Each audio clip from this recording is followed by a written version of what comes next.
banyaknya telur lipas dekat kapet lantai kereta ni. Condition kereta ni pun memang kotor guys. Owner bawa daily, jadi lipas memang dah bersarang dekat kereta ni.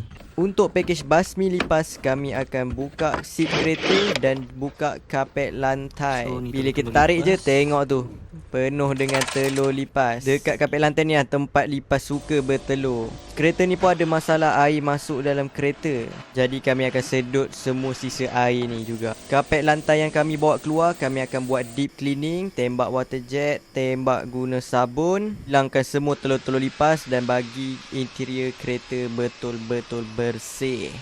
Untuk bahagian dalam, korang boleh tengok ni guys, banyak lagi telur-telurnya yang ada kat kapet lantai. Kami akan cuci juga bahagian besi lantai kereta korang ni dengan vacuum dan akan lap dan brush-brush sikit lah mana yang perlu. Untuk bunuh bapak-bapak, mak-mak lipas tu, kami akan spray aerosol supaya diorang mati.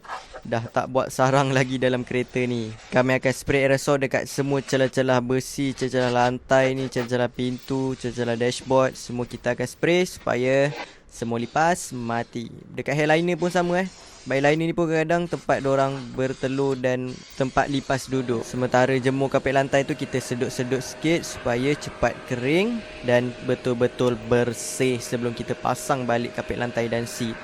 Jadi cuba komen sikit guys, berbaloi tak servis basmi lipas macam ni? Kami boleh datang ke rumah korang terus atau ke location mana yang korang nak buat. Janji ada plug elektrik dan pipe air, kami boleh buat. Korang siapa yang ada masalah lipas dalam kereta atau kereta kotor, kereta banjir ke, boleh wasabi nombor kami di description. Admin kami akan reply dan bagi harga untuk kereta korang.